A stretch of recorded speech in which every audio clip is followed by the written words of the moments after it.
Тэгэхээр нийгмийн дадлын шимтгэлийн хувь хэмжээг бууруулах асуудлаар 100 мянган хүн парламент дээр саналаа өгсөн.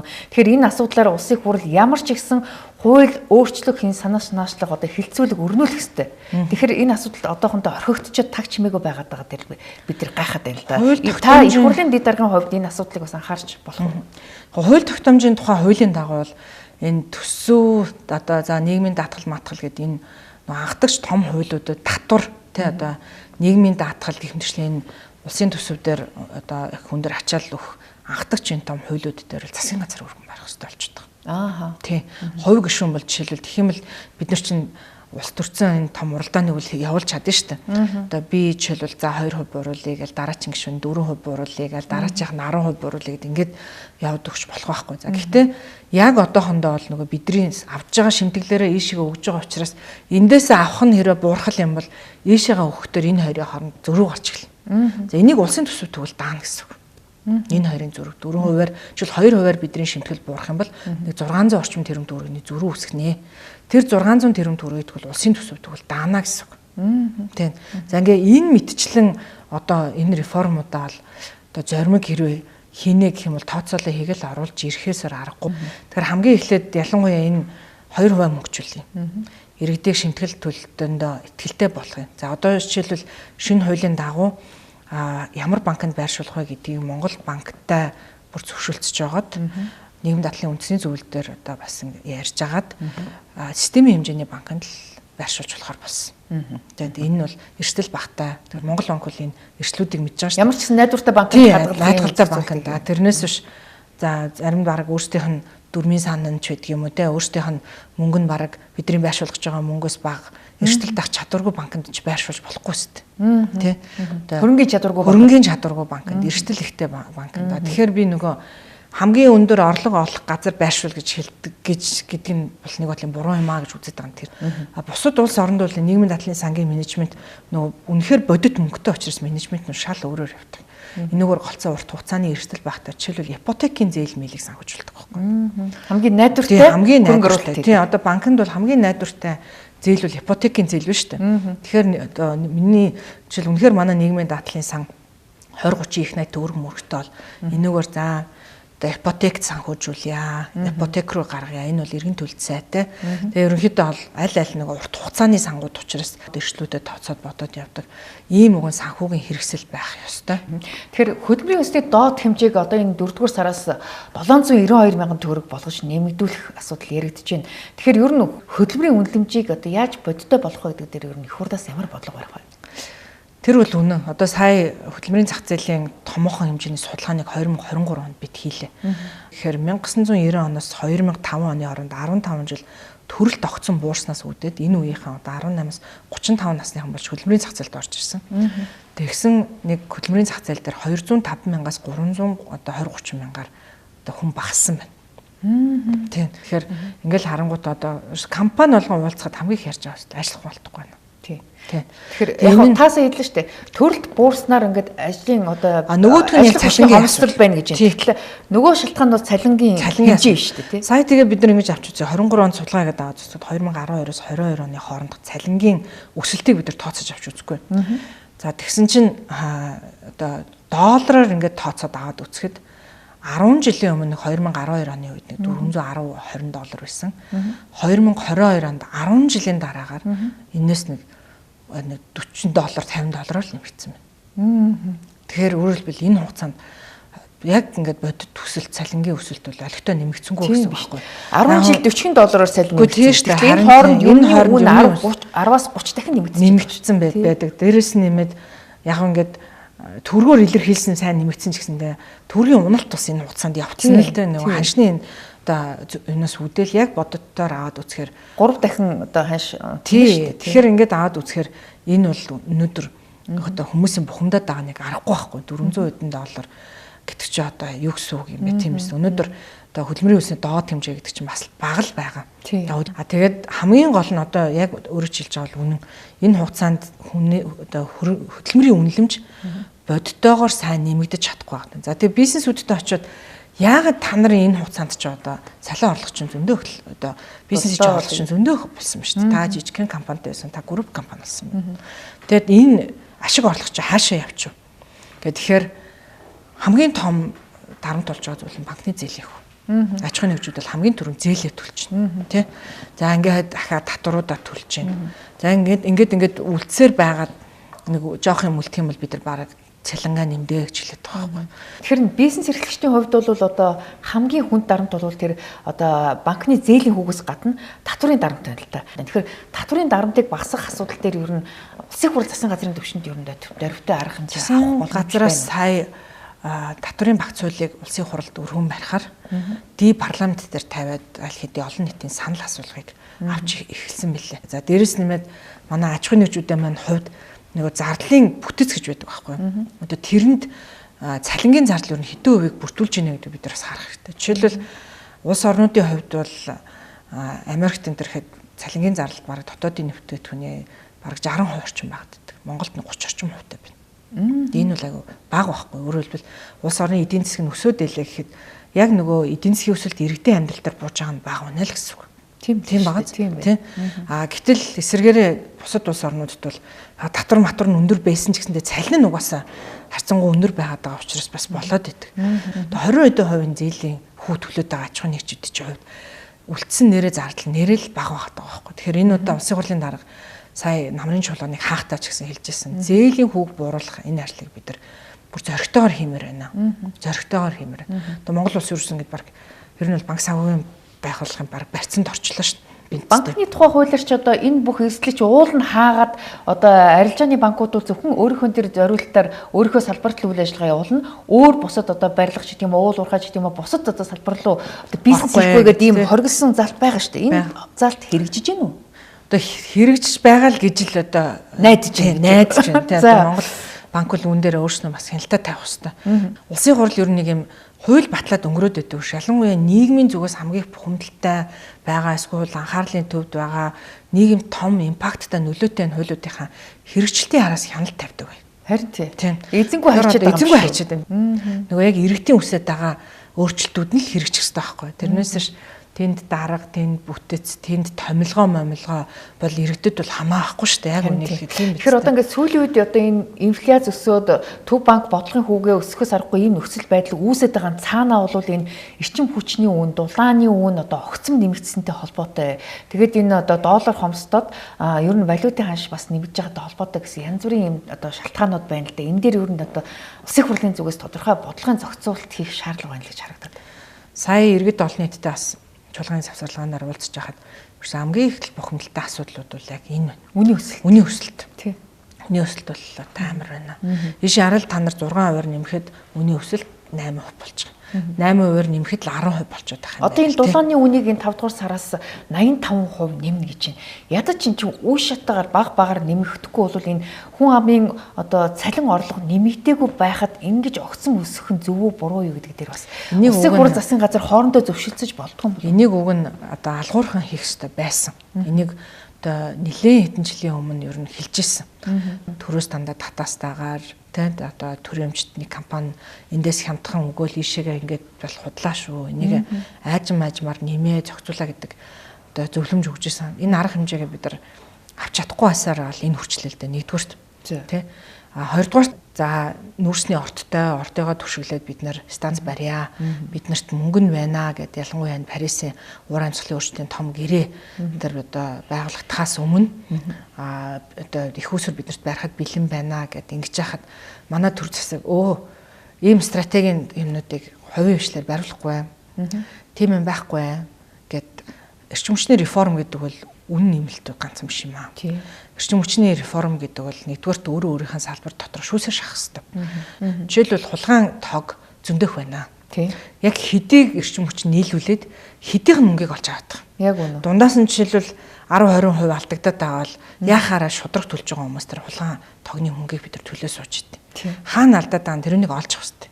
За хоёрдугаар нь тэр өөрөө хийнэ гэсээр хагаад өнөөдрийг бол хийсэнгүй шүү дээ. 5 дугаар цахилгаан станцыг барина гэл одоо би сайн сандын тэр үед төсөл нь бэлэн байсан. Тэзүү нь бэлэн байсан. Мөнгө нь бэлэн байсан. Үгүй газар нь байсан. Зөндөө газар тэзүү хийсэн. Тэгээ ингээ бүх юм нь бэлэн байхад юу гэж хэлсэн бэ гэхээр одоо 10 гаруй жилийн эдээ дайны хэмжээний эрэлт байхгүй гэж. За ингээд одоо том үйлдвэрүүдтэй болъё. эрчим хүчний их усрээ нэмэгдүүлэе гэж гэхийн оронд бид нар хоошо тавиад одоо тэр үл мөнгө байхгүй болсон. Одоо л дахиж олтгоо байсан. Сая энэ Оросоос зээлийг ах уугүй юу гэж нэлээд боллоо ш та намрын чуулганы нийтсээр. Яг л олдож байгаа нь ганцхан юм. Үгүй. Ганцхан энэ. Одоо өөр бол хятад санхүүжүүлэхэ болцсон. Парис хилцээрт нэгтцсэн. Одоо нүүрсний станцуудыг одоо санхүүжүүлэх гэж байгаа. Тий. За хэрвээ одоо та нарт мөнгөнд байгаад байрвал бид нар барина. Тэрнээс санхүүжүүлэхгүй. За олон улсын бүх байгууллагууд баг банк санхүүгийн бүх байгууллага бол үүнээс татгалцсан. Тэгэхээр биднэрт өөр үл их усрүүл байхгүй. За эндээс хэрвээ санхүүжүүлэхгүй гэвэл бид нар өөрсдөө улсын төсвөөсөө санхүүжүүлнэ гэсэн. Тэрнээс өөрөө Япон улсад одоо тодорхой хэмжээгээр мэрэгжил эзэмшээд одоо эрдмийн зэрэг хамгаалсан. Тэгэхээр ер нь Япон улсын хөгжлийн загвараас одоо Монголд одоо чухам алийг нутагшуулах боломж байна гэж таардаг. Би бол хэтэрхий либерал бодлого бол Монголд хэцүү гэж боддог. Төрөөс нь чинь 1990 он хүртэл бараг л бүх зүйлийг хариуцдаг байсан нийгэм шүү дээ. Эрүүл мэндийн, боловсролын, Японд бас тийм гэсэн үг гээд Японд бол бас өөрөө төлнө. Энэ бол хатуу тогтолцоотой бас тий. Хувь хүн одоо эрүүл мэндийн үйлчлэг авахын тулд маш өндөр үйлчлэгээ бас төлнө. Тий. Хатуу төлнө, Америкт ч төлнө. Бас аюу өндөр шүү дээ. Сайн ажил олгочвол тэгнэ. За манайх бол эрүүл мэндийн даатгалын ийм гэрээтэй одоо компанитай гэрээтэй би үл чиний эрүүл мэндийн даатгалын талын төлнө. Талын төллөөхөөс сарын $300 төлнө. Оо за. Тий. Тэгээд ахаад буцаад үйлчлэгээ авахтаа маш хатуу. Одоо жишээлбэл би төлөөд би жилд нэг $1200 шүдний эмчилгээ л авах үйлчлэгээтэй. Тэр нэг удаа сувгийн эмчилгээг л дуусчихдаг байхгүй. Өнөөдөр Японд ч гэсэндээ үнийг хэлэхэд дахмад настай хүмүүс нь одоо яана гэж байгаа бас нийгэм бол зөндөө л байна. Та одоо улсын хурлын дэд дарга 126 гишүүнтэй парламентын дэд дарга гэдэг бол та одоо спикерийг одоо завгүй ажилтаа үед нь та бас парламент удирдна. Тэгэхээр ер нь бас үгэнд орохгүй гишүүдтэйгээ ер нь одоо яаж ойлголцдгүү тэдэндээ бас хариуцлага тооцох асуудал бас дэндүү орхигдоод байна. Дэндүү толгойг нь нилээд байна. Олон одоо бүр чуулган эхэлснээс хойш нэг ч удаа хуралдаа суугаагүй бүх цаг талсан гишүүдч байхад яагаад огт хариуцлага тооцохгүй байгаа гэдэг ийм шүүмжлэл байна. Энийг та ер нь хүлээн зөвшөөрөх үү? Би зөвшөөрнө. За тий ард түмнээс санал авна гэдэг бол амаргүй. Зүгээр нэг хай нэг очиж ард түмдэр очиж гой юм амлчаад тэрүүнийгээ би гишүүн байна гэж хэлж болохгүй шүү дээ. Тэгвэл тэр гой амлалтуудаа энд ирээд хууль болгож чадахгүй бол энд яах гэж сууж байгаа. Тийм биз дээ. Шүүмжлэхийг бол бид нар хинч хийж чадна шүү дээ. Шүүмжлэгч байх гэж улсын хурлын тавин дээр суугаагүй байхгүй юу? Энд ирж шийдэл дэвшүүлж асуудлыг шийдэхин төлөө энд ирсэн. Тэгээд энэ тэгэх гэж олон нийтийн төлөөлөл болох гэж. Тийм олон нийтийн төлөөлөл болж асуудлуудыг шийдэхин төлөө энд сууж байгаа. Тийм учраас жишээлбэл манай өмнөх парламентд манай эмэгтэй гишүүд хүүхд хамгааллын тухай хуулийг, хөгжлийн бэрхшээлтэй хүний эрхийн тухай хуулийг, ахмад насны тухай хуулийг, нийгмийн дадлын сайн багцуулыг манай одоо жишээл улсын хурлын гишүүн Ануужин өмнөх одоо парламентд байнгын орооны дарга бахта энэ хуулийг жишээл батлуулчихсан. Энд эдрүүл тийм амаргүй дандаа одоо нийгмийн дандаа одоо юутай зөрчилтэй тулгарч идэг хүмүүсээс бидний эрх шиг яасан ийшаал үйлдвэрчний бухимдал ийшаал ажил олгогч бухимдна гэл тэ. Тэгэхээр энэ олон юмнуудыг бол шийдэл гаргах гэж энд ирж сууж байгаа болохоос биш. Парламентын тагиндаа суухгүй тэгээд зүгээр хаяа нэг очиж хүмүүст мөрөөдлөө ярьж байгаа юм шиг очиж тэгмээр байна, амьдрал хэцүү байна гэж үл яриад нэмэргүй шүү дээ. Тэгэхээр одоо ингээд гишүүд одоо сар болгон одоо гар дээрээ бэлнээр 5 сая төгрөгийн цалин авдаг гэж байгаа. Тэгтэл одоо нэг ч хуралдаа суухгүйгээр ингээд цалингийн ингээд тэр чигээр тэр хүн лөө шийдвүүлээд байх нь зөв буруу юу энэ чинь бас шудраг биш байна гэдэг юм шүүмжлэн. Ядаж л цалингийн өгөхгүй ингээд хасчих болдгоо юм уу? Энэ татвар төлөгчдийн мөнгийг нь хариуцлахгүй хүмүүст өгмөргүй шүү дээ. Одоо 900-ийн байнгын оройн асуудлыг авч хэлсэн юм бэл. Тэ. Аж ахуйн нэгжүүдэд яадгүй яг л тэр зарчим үүсгэх ёстой шүү дээ. Тийм биз. Хэрвээ ажил олгочвол одоо 4 сармаар 5 сармаар хүн ер нь за ингээ өвчтөй гэдээ явхад юг нөгөнө гэж цалингийн тасралтгүй өгöd байх гэж ер нь баг байхгүй шүү дээ. Баг шууд ажлаас хална шүү. Тэгэж штэ. Чин ядаж ээгүүлэн татах асуудал байж болох уу? Одоогийн хуулиар бол байхгүй юм лээ. За. Тий, одоогийн хуулиар бол байхгүй. Тэр үтэл одоо жишээлбэл намын нөгөө жагсаалтын гишүүд гэлдэг чинь тэдрийг ч эргүүлэн татах асуудал бол байхгүй. Намын даргад ч байхгүй гэж үү? Одоогийн хуулиар бол байхгүй. Өө за. Тийм. Тэгэхээр энэ гишүүдэд хариуцлага тооцдог асуудлыг бид нар одоо ер нь бол бараг л ингэж штэ нэг авилга хэл ахуултаа хэрвээ орооцолцсон бол прокурорын байгууллагаас орж иж эргүүлэн татах одоо ийм л асуудал байна уу гэхээс ш бусдаар бол байхгүй багт. Тийм. Одоо шүүгэн шийдвэр нь жишээлбэл гарцсан бол яах вэ гэдэг асуудал хүртэл манай цог дотор гишүүнээр гарч штэ. Тэгэхээр яг тэрүүн шиг бид нар энэ одоо улсын хурлын гишүүний хувьд нэгэн л ард түмнээс чинь даалгавар аваад энд ирээд сууж байгааг одоо ажил авсан хүн байхгүй. Улсын хурлын тухай хуулиар бол одоо бид нар чинь дээчүүгийн шийдвэрийг хилцэх болчиход байгаа байхгүй. Аюу сониг. Гэтэл чи одоо дээчүүгийн шийдвэр шууд биелүүлэх үүрэгтэй шүү дээ. Тийм шүү дээ. Тийм биз дээ. Энүүнийг дээчүүгийн шийдвэрийг чинь тустай институтууд биеийнхаа даалгаврыг шууд биелүүлэх үүрэгтэй. Шүүгчгэндээ улсын хурлаар баталсан хуулийг шууд хэрэгжүүлэх үүрэгтэй болохоос ш. Дээчүүх за хэрэгжүүлэх үү үгүй юу гэж авч хэлцдэггүй. Тэгэхээр улсын хурал бас дээчүүхийн шийдвэрийг энэ буруу шийдвэр, энэ зөв шийдвэр, энийг хүлээж авлаа, энийг хүлээж авахгүй гэж болохгүй шүү дээ. Шүүхийг дахиж шүүх хэрэг биднэрт байхгүй. Тий. Тэгээ энэ бол бас бидний хувьд бас өмнө нь бол ийм тохиолдол бол байгаагүй. Эсвэл бүр эрхийн түтгэлзүүлэх гэж прокуророос орж ирдэг шүү дээ. Одоо тэгээ бүр ингээд одоо шүүхийн шийдвэрийг хингэж орж ирж унших хэрэгтэй айгу сонь болчиход байгаа байхгүй. Тий. Тэр прокурор орж ирж унших. Прокурор орж ирж унших юм уу? Эсвэл их хурлын одоо байнгын орон дарга орж ирж унших юм уу? Тий. Тэгэхээр ингээд энэ бол бидний хувьд энэ олон хууль маань ер нь бас л цорхойтой байсны л нэг болчихно. Сая энэ төсвийн хориг дээр л бид нар бол анзаарлаа шүү дээ. Дахиад төсөв өргөн барих гэсэн чинь төсвийн тухай хуулиараа төсөв тэднээс тэдний хооронд л ерөөс өргөн барина гэж бичсэн.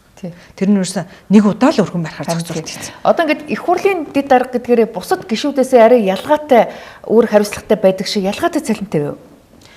Чүчүүд илүү цалинтай. Яг тэгвэл гадаад харилцаа хариуцдаг, дотоод захиргааны ажлуудыг хариуцдаг гэдэг ингээд юуны хувьд бол нөгөө анил зэрэл байдаг байхгүй. Тэгээ тэрүүнтэйгээ холбоотойгоор бас байдаг. За сайд нар дотор ч гэсэндээ жишээлбэл ерөнхий сайд гэх юм л те бас арай жоох ялгаатай байдаг. Би бол өмнө нь хөтөлмөрийн маамлалын сайдаар ажиллаж байгаа хугацаанд төрийн аль багшийн цалингийн асуудлуудыг бас хариуцдаг гэсэн. Ер нь энэ манай төрийн 3 өндөрлөгт үйлчилж байгаа институтууд гэж байдаг. Ерөнхийлөгчийн дамын газар, улсын хурал, засгийн газрын хэрэглэх энэ төр бол одоо төрийн өмч компаниас бага цалинтай болчиход байна шүү дээ. Тийм төрийн өмч компани одоо ойлгож энэ бол захиргааны байгууллага. Гэхдээ энд хамгийн их нууцтай харьцдаг. Хамгийн их эвгүүтвэл одоо аль нэг одоо институтад аж ахуйн нэгжүүд хэрэгтэл ээлтэй салбарт ч байдаг юм уу? Ээлтэй хууль лобби давтах магадлалтай. Лоббийн давтах магадлалтай. Тэгээ одоо цэг таслал алдахад үгсэг дунд нь санаатаагаар болон санаагүйгээр алдахад энэ бол маш эрсдэлтэй албан тушаалууд. Салбарын яамдуудаас орж ирж байгаа, хувь гишүүдээс өргөн барьж байгаа хуулиудыг энүүний хойдлын цэг таслал бүрийг хянах хэрэгтэй хүмүүс улсын хурал. За улсын хурлын гишүүч гэсэндээ өмнө нь бол ингээл хүмүүс Баатар Тэдэргөө Баян Эми чинь гэж нэг юм өнцгөр хардах гаддаг. Тэгэхээр эсэргээрээ одоо бид нар чинь нэг бас ийм юм байлаа ш. За төрийн аль багштайхан цалин нэмнэ. Гэхдээ дээд түвшний нэмэхгүй гэдэг. Юу гэсэн үг вэ? Дээд түвшний хүмүүсийн хүүхдүүд нь болохоор даргын хүүхд юм чин гэдэг тийм биш. Эсэргээрээ илүү хүүрэг хариуцлага хүлээж байгаа бол олон улсын хөдөлмөрийн байгууллагын баримтлж байгаа зарчим бол ижилтөө идэх ажил хийж байгаа бол ижилт цалин авах хэрэгтэй. Тэгэхээр хүүрэг хариуцлага хүлээж байгаа бол илүү өндөр цалин авах хэрэгтэй. Төрийн наримчгийн дарга хүний гарын үсгэр хитэн тэрбумын гүйлгээ хийж шүү дээ.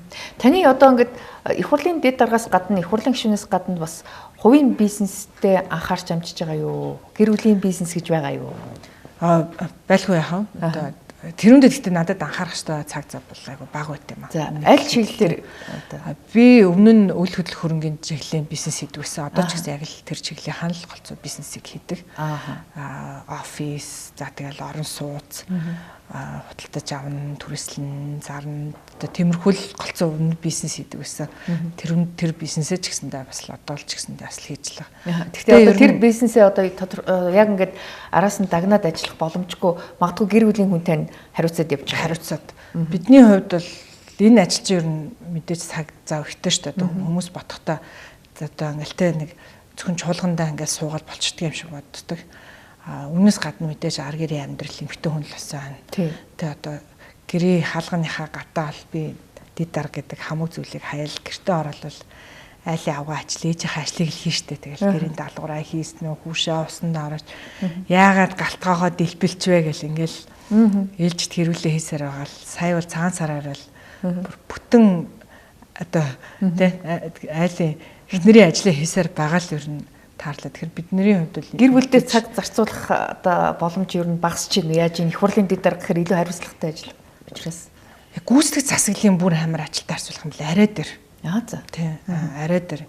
Яг бол гүйцэтгэх засаглалын сайд гэдэг ажилч ерөөсөө цаг наргүй тэр үний гарын үсгэр тасралтгүй тушаалуу шийдвэрүүд бүх юмнууд гар засгийн газрын хурлаар орж байгаа бүх тогтоол шийдвэр дээр гарын үсэг зурж өөрийнхөө салбараас битэл өрөөлийн салбарын орох гэж байгаа хуулийг хүртэл би ч одоо байнга ингэж харахгүй болтгүй шүү дээ. За нөгөө цалингийн тэтгэврийн тогтолцоог бид нар нэгдмэл байлгах гэж сайн өнгөрсөн хугацаанд өнгөрсөн засгийн газар дээр маш их ач холбогдолч анхаарсан. Одоо ч гэсэн тас тэгж байна. Яг тэгвэл ингээд салбарынхан чинь орж ирээд манай салбарын 100 жил болох гэж байгаа гэдээ өөрийнх нь цалин нэмждэг. Тэгэл энэ салбар чагсаж байгаа цалингаа тусгаал нэмэгддэг байхгүй. Гэтэл эн чинь төрийн цалингийн нэгдмэл бодлого явах хэрэгтэй. Айлын онцгой байдалд ажиллаж байгаа хүүхдэд хэцүү, хүний хүүхдэд хичээл зааж байгаа багш хэцүү, эрүүл мэндийн манаа зогсож байгаа эмчнэр ч хэцүү ажил байхгүй. Тэгэхээр энэ нэгдмэл бодлогыг бид нар чагснаар нь ч байдаг юм уу 100 жил болох гэж байгаа орж байдаг юм уу сайд нь лоббитэй болохоор ч байдаг юм уу улсын хурал салбарт нь ажилласан олон хүмүүс лоббидсан болохоор нэмж болохгүй шүү дээ. Хөдөлмөрийн үнэлэмжээр л нэмэх хэрэгтэй шүү дээ. Илүү эрсдэлтэй салбарт ажиллаж байгаа бол өндөр байна. Илүү их одоо үнэлэмж ихтэй ажил хийж байгаа бол өндөр байна. Гэтэл сайн өнгөрсөн хугацаанд бол тийм юм болж. За энэнийг биднээс нэлээд үзэгцлээ. Тэхийн тулд энэ бүгдийг чи харахын тулд бид бусад салбарын хууль орж ирэхэд хүртэл бүртгэн за одоо цалин тэтгэвртэй холбоотой ямар нэг юм байх үү гэдэг. Одоо ингээ өнөөдөр бидний хувьд төлж байгаа шимтгэлийнхэн 45%-аар 5 жилаас сонгоод тэтгэврээ тогтоолгож байгаа зарим салбарын өндөр байна. Салбарын лобби ороод. Тэ? Гэх мэтчлэн зарим нь болохоор төрийн албаа агш тэтгэврт гарахтаа 36 сарынхан нэг удаагийн одоо тэтгэмж авдаг бол зарим нь тэрүүнийг үндсэн цалингаас авч явах зарим нь нэмэгдлүүдэд цоцоод авчдаг. Гэтэл зарим салбарын нэмэгдэл 200% байна. Тий. За ингээд тэрүүнээсээ тооцоод авахар чинь амар юм болт юм баг шүү дээ. Зарим нь бүр 36 сараас тэрнээс өндөр байна.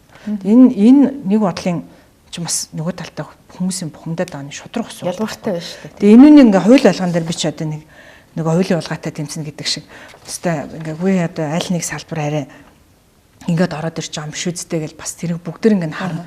Тэр бүгд тэр гарын үсэг зурж иж засгийн газраар орно. Одоо парламентын дэд спикер гэдэг утгаараа бас ингээд их хурлаар орж иж байгаа бүх хуулийн дээр одоо нарийн зүйл заалт одоо бүрээр ингээд анзаарч одоо бас тэрэн дээр ингээд өөрийнхөө санал бодлыг илэрхийлэх хэрэгтэй баг. Тэгэхээр хурал удирдах байгаа өөрийнхөө одоо санал бодлыг илэрхийлэхдээ бас төвхтэй байдгүй яа төвхтэй. Яг бол миний санал бодол би чинь тэнд хурал зөөр даргалагч гэдгсэн. За тэр үг хэлнэ, за тэр тэгнэ гэдэг тийм зохицуултуудыг хийж дэгийг баримталж явж байгаа болохоос биш. Тэ одоо хязгааргүй микрофонтой байхгүй хурал даргалж байгаа хүн гэдэг чинь. Тэгэхээр одоо нэг микрофон ашиглаж амжиж нэг гişүн үг хэлэхдээ араас нь би өөрийнхөө санааг хэлээл нэг гişүн үг хэлэхэд өөрийнхөө санааг хэлээд байж болохгүй. Тий. Мэдээж би өөрийнхөө санааг бол хувь гишүүний хувьд илэрхийлж болно. Тэгвэл хурал даргалагч гэдэг тэр микрофоныг дур мэдэн бусад гишүүд арай гэж 3 минутанд одоо багтааж үгэлж байгаа гишүүн болгоны араар сүлсээр би 30 минут үгэлж болохгүй. Тийм шүү дээ. Тэгэхээр тэрнийг давуу эрх болгож бас ашиглаж болохгүй. Гэхдээ нөгөө талдаа энэ яг хууль тогтоомжтой нийцж гинэ үгүй юу? Энэ одоо нөгөө өмнөх юусан хуулаа барьж гинэ үгүй юу? За дээрээс нэмээ саяхан улсын хурал намрын чуулганаараа улсын хурал өөрийнхөө стратеги төлөвлөгөөг батлан 24-с 28 онд хууль тогтоомжул цаг үеийнхээ хэрэгцээ шаардлагад нийцнэ. Хууль тогтоомж олон нийтэд илүү хилцүүлийн дунд өрнөн. Хууль тогтоомж бол хүний эрхийг илүү хөтөлсөн байна уу гэхээс төрийн эрх мэдлийг данхар болгосон байж болохгүй гэмтчлэн. Тэр энүүнд нийцж гин үгүй гэдэг дээр л бид үг хэлэх хэрэгтэй. Тэгэхээр одоо ингээд улсын газар ч гэсэн ажиллана. Тэгэхээр улсын их хурал одоо 126 гишүүнтэй болсон мөртлөө өмнөх тэр 76 гишүүнтэй байсан үеэсээ одоо үйл ажиллагаанд ортоод одоо хариуцлагатай гишүүдийн тоонч багасаад одоо ихэнх гишүүдийн 80% нь одоо шинэ гишүүд учраас одоо хуулиа яаж батлах ингээ процедураа сайн мэдхгүйгээс болоод ингээд олон хуулиуд ингээ хоошлогдоод бас яг хүсэн хүлээсэн үр дүн гарахгүй байна гэдэг шүүмжлээ. Энэ тэр та санал нийлэхгүй. Би бол тэрнтэй санал нийлэхгүй байна. Сая бол хаврын чуулганаар яг үнэлэхэд намрын чуулганаар хилэлцэх асуудал их бага байл. Төсвөөс харин тийм одоо чинь асуудал их баймар байтал яагаад бага байгаа юм. Гэхдээ би энэ ялангуяа нийгмийн зүгээс хүлээлт үүссэн олон хилцэх асуудлуудыг бол нэгдүгээр энэ нэг улсын хурлын тухай хуулийн дагуу өмнө нь зөндөө олон хуулиуд өргөн барьсан байсныг бүгдээр ингээд буцаадаг юм. За. Тийм. Дахиад ихнээс нь эхлэн гэсэн. Тийм. Тэгэхээр хууль тогтоомжийн хуулийн дагуу одоо засгийн газар тэнийг өргөн барихад бас айгүй процесстэй.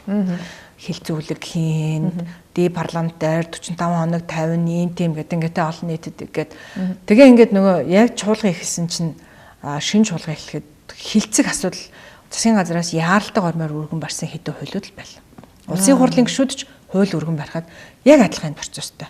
Судалгаа хийн, 45 хоног ди парламентаар тавина. Олон нийтийн хилцүүлгүүд хийсэн байна. Тэр саналуудыг нэгтгэсэн байна гэд ингээд тэр процессыг хувь гишүүн судалгаа хийж ингэж хийнэ гэдэг бол бас хэцүү байдаг байхгүй. Гэхдээ энэ одоо гишүүдийн 80% нь шинэ гишүүд байна шүү дээ. Тэднийг одоо бас ингээд тодорхой хэмжээгээр сургалтанд хамруулаад салбарын одоо бодлогын талаар тодорхой хэмжээний мэдээлэл өгөхгүй бас түүхийн хүмүүс их биш шүү. Бид нар сургалтуудаас хамруулсан. За тэгээд ер нь бас хэцүү байдیں۔ Үеийн үед. Ер нь гишүүн хүмүүс жинхэнэ л өөрснөө айгүйх юм мэддэг гэж боддөө штэ. Тийм тэгээд одоо сургалтанд байхад одоо хамрагдж байгаа хүмүүс ч байна. Зарим нь бол одоо архаг гишүүд болсон. Тэр хэдтэй байгаа ч одоо юу ярих вэ те.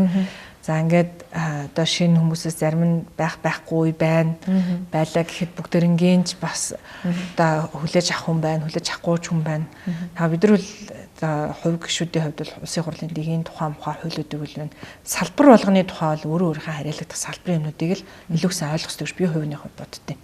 Одоо би бол санхүү эдийн засгийн хүн.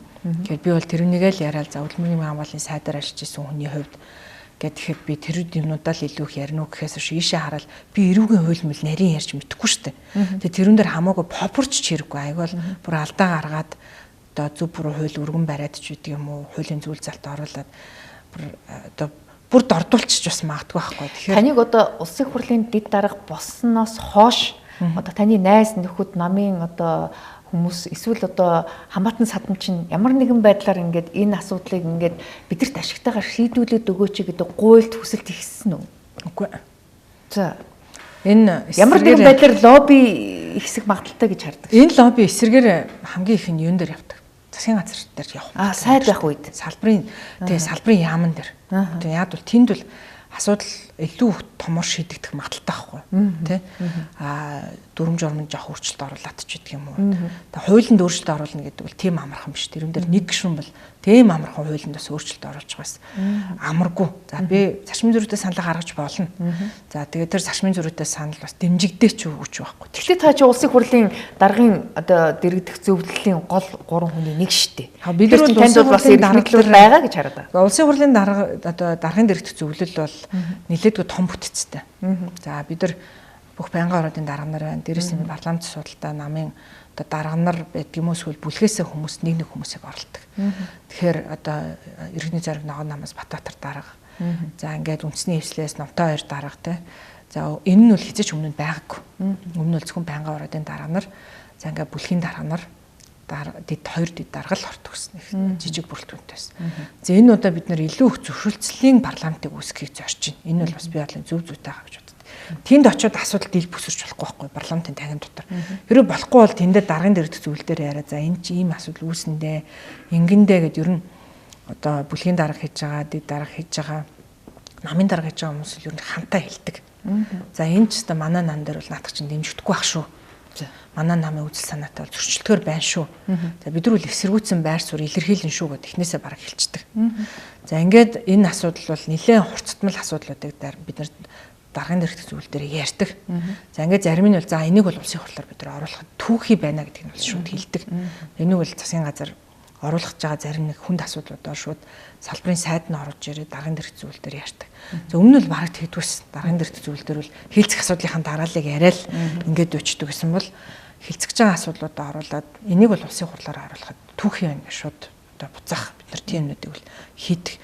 Түүхий юм оруулаад олон нийтийн өмнө хэрүүлэгээ хилцээ сууж байна гэдэг чинь улсын хурлын нэр хүндэд муухай, засгийн газрын нэр хүндэд ч муухай. Тэгэхээр одоо ингээд ерөнхий сайдыг хосруулах асуудлаар улсын хурлын гишүүн Лодо Самбуу гишүүдээс гар үсэг цуглуулад эхэлсэн. Одоо ингээд хаврын чуулган эхлэхээр энэ асуудал нэлээд өрнөх магадaltaй. Тэгэхээр энэ дээр ер нь та улсын хурлын дэд даргын хувьд юу гэж харж байна? Ямар байр суурь илэрхийлэх вэ? Гэхдээ энэ бол мэдээж хувь гишүүдийн асуудал. Тийм. Тэгэхээр тэрнийг бол би одоо бол хэлэхэд бол хэцүү. Тэгвэл одоо хүн болгоны коноп бол мэдээж ийм том асуудал дээр бол мэдээж ирэх мэтэлтэй. Тийм.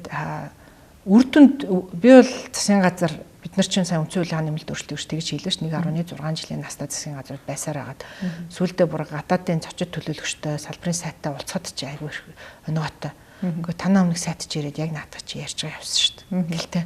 Тэгэл дараагийн сайд нь очивол бас ахаал нөгөөдгөө за энэ асуудлыг судлаа гэж бодож байна гэж очдог. Нөгөө баялагын сангийн хууль гэдэг шиг тийм. Норвегийн баялагын санг, Сингапурын баялагын санг одоо судалсаар байгаад хичнээн жил болвоо гэдэг шиг. Тэгэхээр сайд болгоо очиод одоо нэг шинэ бодлого төвшүүлээд байхаас илүүтэйгээр одоо энэ бодлого төвшүүлнэ гэдэг чинь төрийн мөнгөөр л тоглоно гэсэн үг байхгүй энийг бодлоо. Тэгээд өөрийнхөө улс төрийг төрийн мөнгөөр тоглол зарим хийгээд нь шүү дээ. Тэгэхээр тэрнээс илүүтэйгээр илүү үр дүнд хүрээсэй. Илүү их мэрэгшээсэй. Нөгөө талдаа улсын хурал байнгын ороод илүү их мэрэгжлийн байгаасай. Хүн болгон юм болгон хамж ярдахаас илүүтэйгээр ерөөсөө л нийгмийн хамгаалалт байдаг бол тэрийг л яар. Хүүхд гэрүүл байдаг бол тэрүүгээрээ илүү их мэрэгш. Төсөв санхүү байдаг бол тэрүүгээрээ илүү их мэрэгших. Одоо эрүүгийн эрхцүү байдаг бол тэрүүгээрээ мэрэгших. Тийм л парламентыг бүрдүүлэх 126 болж байгаа. Тэрнээс 76 нь хийж чадахгүй да ерөөсөө биш. Сүүл рүүгээ бид нар чинь нэг гишүүн чинь бараг 4-5 байнгын ороонд хамрагдаад сүлдээ ч одоо мэдхгүйч бараг асуудал байхгүй болтлоо л бид нар чинь боллоо шүү дээ. Тэгэхээр яг парламент дахь 3 том нам нь засгийн газарт хамтраад орчингууд одоо парламент дахь сөрөг хүчний орон зай багасаад парламентын ардчлал ер нь харьцангуй буурчвуу гэж харагдаад байна. Би бол эсэргээрээ бүр одоо сая үл ингээд бид нар чинь өмнөх парламент чинь бараг л 2 нам байлаа шүү дээ. Одоо орчхон л ганцхан нөгөө намаас байлаа. Тэ. За ингээд их дийлэн хоолонх нь манайх байлаа. Тэгтэл одоо засгийн газар 2 удаа одоо засгийн газар өөрчлөлөө. Өөрсдөө гэдэг ерөнхий сайтай болоо дараа нь эрдэнэ гэдэг ерөнхий сайттай байлаа. Тэрүүний өмнөх парламентод мөн адилхан. За энэ удаагийн парламентод ардсан намынхын дарга нь ерөнхий тэргүүндээ шадар сайдл байна шүү дээ. Засгийн газрын сайд нар нь өчнөө одоо ардсан намаас сайд нар байна шүү. Тэр үтэл одоо ингээд бусад байгууллагуудад төрийн өмчлөлт компаниас ахвал агентлаг маяглагаар дүүрэн дарга нараа тавилж байгаа юм биш шүү дээ.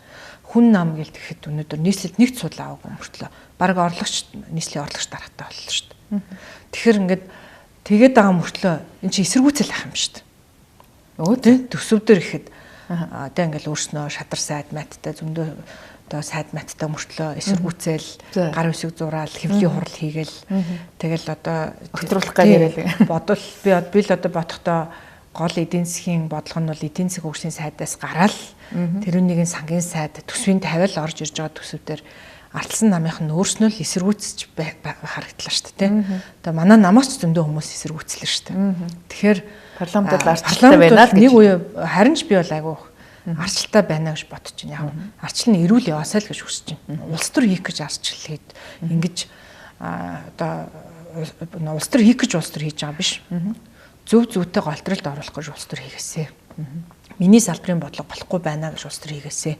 Тэ би одоо тэрүүн дээр жишээлбэл анар гişүн би энэнийг мэдээд байгаа учраас би энүүн дээр бухимдаад байгаамаа. Надаас асуучгүй дээ гэж жишээлбэл бухимдаад байгаа гин бол би бол ойлгоод байгаа. Надад нэрэл тэр нэг IT тэр юм уу гин одоо бид нар бол мэдэхгүй юм. Тэгэхээр тэр хэмэл дагуул магуул нэрэл андар нь илүү сайн мэдчихэж байгаа юм бол тэрүүнийг нь салбарын төлөөлөл гэж оруулж ирсэн юм бол тэр хүнтэйгээ сайн ойлголцохгүй дээ. Тэгээд тэр хүн жишээлбэл зөвөө гэд ярих юм бол бид нар бүгд хэмэл дагуул мэдэхгүй юм чи заадвал зүйл юм байлгүй дээ л гэж бодсон шүү дээ. Тэгэхээр нэгэн л салбарын төлөөлөл гэж хүмүүс оруулж ирж байгаа юм бол тэр хүмүүс нь салбарын төлөөлөлтөйгээ нэгдүгээр зөвшөлдсөжлөг нэг тийм парламент илүү мэрэгсэн байх хэрэгтэй тийм. Засгийн газрын тэрүүний чи оруулж ирэхээс өмнө бас нөгөө талдаа оролцоог нь хангаж зөвшөлдөх хэрэгтэй байхгүй юу? Тэрнээс энд оруулж ирээд төмний хэрүүл болоо. Тэгээ баахан мэдэхгүй бусад баахан гişүүд нь одоо ингээд хэмэл дагуулах аймыг аль нь зөв юм бол гэдэг. Нөгөөх олон техникийн нөхцөлийг ойлгоод алийг ч бид нэр сайн мэдэхгүй юм чи хэмэл дагуул. Яах юм бэ? Айгүй хэцүү байхгүй юу? Тэгэхээр асуудлыг оруулж ирэхээс өмнө засгийн газар заавал одоо улсын хурлаа тухайн одоо мэрэгшсэн хүмүүстэй зөвшөлдсөх асуудал байх хэрэгтэй. Тийм, уг нь бол тэгжиж энэ одоо нийгмийн хэрүүл болохгүй байх хэрэгтэй байхгүй юу? Нөгөө талдаа жишээлбэл энэ төсөв мөсөвдөр ч гэсэндээ хэрвээ улсын хурлаар ороод бүр 3 4 дугаар шатанд нь хэрүүл болохоос өмнө хэрвээ энэ 1 2 дугаар шатчид айгүй хэцүү байсан бол 9 сарын 1-нд өргөн барьсан шүү дээ. 10 сарын 1 хүртэл тахин дээр авчиж хилцүүлгүүдээ хийчихгүй байсан юм. Нэг төвшин гişүн. Тэгвэл тийм биз дээ. За тэгээд нөгөө хамгийн түрүүнд хилц хэсэгтэр нь л би энийг эсэргүүцэж байна. Энэ төсөвгөл ингэх хэвээр нөгөө талдаа тэгвэл байсан юм шүү. Нийгмийн төлөөллүүд бол бид нар тэгэх гэж орж ирсэн гэж боддог. За тэгээ бизнесийн салбарт тэгвэл өнөөдөр ганцхан юу одоо төсвөл тэгвэл том асуудал үүсчихэд байгаа юм. Өөр бусад асуудлууд дээр нь одоо нөгөө нийгмийн төлөөлөл болж орж ирсэн хүмүүс чи би бол баг ингээд бүгдээрээ нэг юм том хуйлууд ингээд сувчлаад орж ирж байгаа гэж ойлгосон шүү дээ. Тэ? За манай салбар дээр бол би одоо энэ салбарт 20 жил ажилласан юм байна. Энэ дээр энэ одоо асуудал дээр энэ хуйлууд энэ журмууд болохгүй байна. За би бол баг биччихлээ.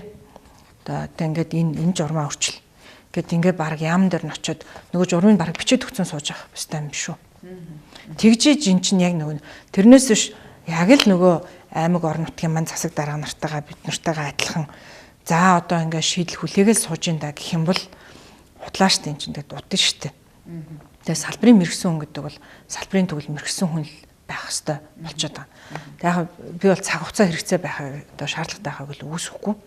Энэ цаг хугацааг бид нэр одоо эхний ямарч байсан намрын чуулган дуусчлаа. Хаврын чуулганаар бол одоо бөөн шийдлүүд л байгаа л гэж би ойлгож байгаа. Тэгээд бөөн шийдлүүд.